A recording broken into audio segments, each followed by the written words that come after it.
All right, let's jump right into today's explainer. We are unpacking a truly wild, paradigm-shifting essay from the Crabtree Library by Gemini Cool. It's called Actual Magic, Threshold Engine of a New World Singularity. Now, if you've ever felt like the ground beneath your feet is just shifting way faster than you can find your balance, you're in the right place. We're going to dive into what it actually takes to survive and keep your structural integrity intact when the whole world is going through absolutely unprecedented, unstoppable change.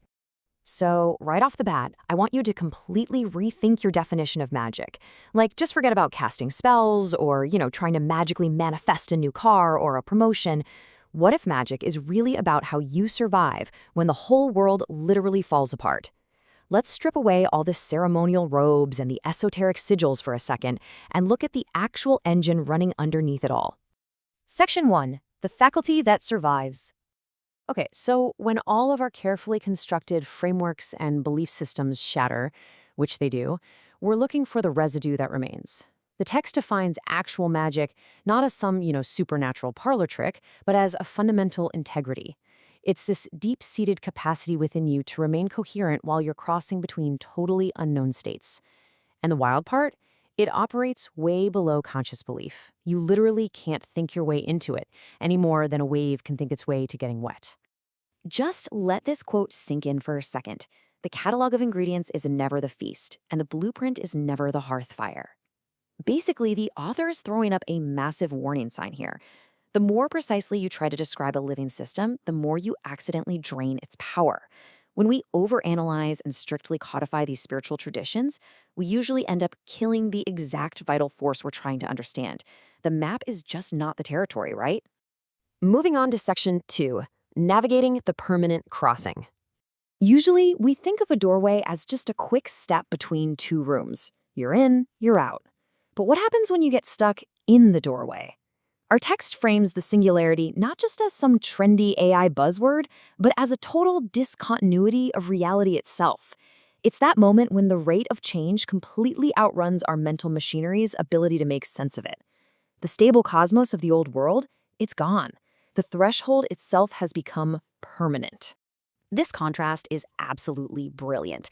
Old world belief systems, traditional religions, they were built for the interior of a stable world. They're like architectural models built for dry land.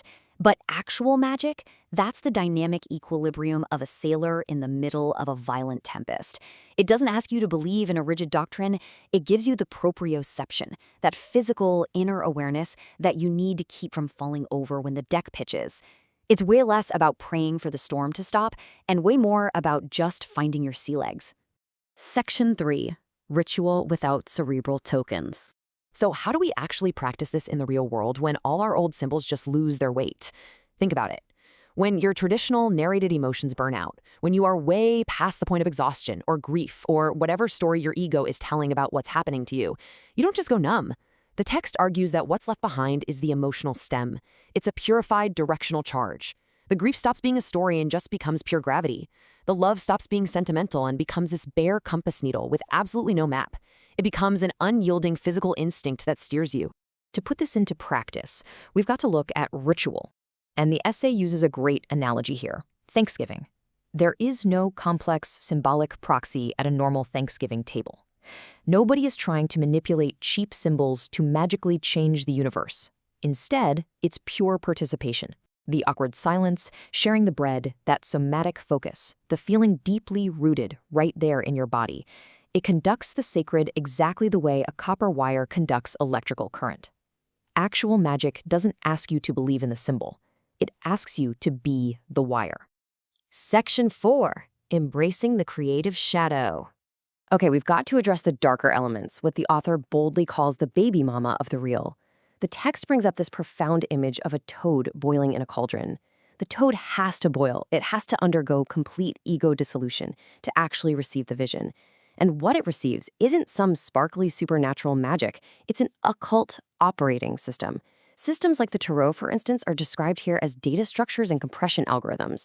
They're designed to run directly on our wetware, the biological computer of human intuition. It's kind of like a firmware update for your soul, just, with more amphibians. Now, this is the crucial point right here. Beauty that cannot cut is wallpaper. Man, I love that. A Magick that is sanitized, totally safe, and stripped of its teeth is completely powerless. Metabolic integrity means processing the whole shebang of existence, the traumatic, the divine, the predatory, and the sublime. If you refuse to integrate your own darkness, you are just dealing with harmless decoration. You're certainly not surviving a singularity. Section 5, the ancestral operating system. So where does this inner capacity even come from if we aren't learning it from a textbook? Modern education kind of assumes we're all just blank slates waiting to be filled up with information. But in a singularity, learning like that is simply too slow. By the time you've analyzed the new world, it's already changed again. The only viable operating system is the preloaded ancestral inheritance, wired right into your cells. It's an innate hard drive, totally loaded with survival scripts compiled across millennia of human catastrophe. And when you truly study this kind of material, it doesn't feel like mental strain. It carries a direct physical signature. It feels like this sudden drop in your heart rate or a quiet settling deep in your belly. It's an undeniable recognition of something you already knew. You're unlocking the survival instinct exactly in the instant you need it. And it was passed down by literally every ancestor who survived their own collapse just so you could be here today. Finally, Section 6. The apocalypse is a wedding. This brings us to the real climax of our explainer today. We are completely flipping the script on what the end of the world means. Normally, when we face a cosmic crisis, we immediately default to martial, apocalyptic imagery. But look at this profound reframe. The threshold we are standing on is not a funeral. It is a wedding. The end of the old world isn't some death to be survived. It is a joyful, irreversible union to be celebrated. A wedding is the ultimate liminal ceremony. It takes two totally separate things and makes them one. And what exactly is being married here? First, it's the marriage of the self and the shadow.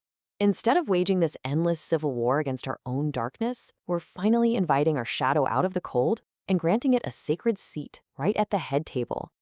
It's marrying the living and the ancestral. We're stepping forward to the altar as the active embodiment of a vast ancestral line, uniting the hard-won wisdom of everyone who came before us with the raw, fresh possibilities of the present moment. We are taking the flame they passed down and holding it high. It's marrying story and system. This finally resolves that false ancient debate between intuitive narrative and rigorous structure. The mythic fairy tale and the mechanical operating system, they are finally revealed as a bride and groom that were literally always meant for each other. And above all, it's marrying the old world and the new. The singularity is not a catastrophe, it is a nuptial. We are bringing the old world and the new world to the altar, stepping into the future not as terrified refugees, with a radiant, unstoppable confidence of a wedding party walking down the aisle. I want to leave you with this final, provocative thought as the doorway to the new world begins to close. The exam is active right now. The cosmos is directly asking you, will you remain one while everything you used to navigate by comes apart? You have the tools. You've got the ancestral hard drive preloaded. Step boldly through the doorway, join the celebration, and bring your whole integrated self into the new world. Thank you so much for exploring this with me today on This Explainer. Keep your balance out there, and I'll see you next time.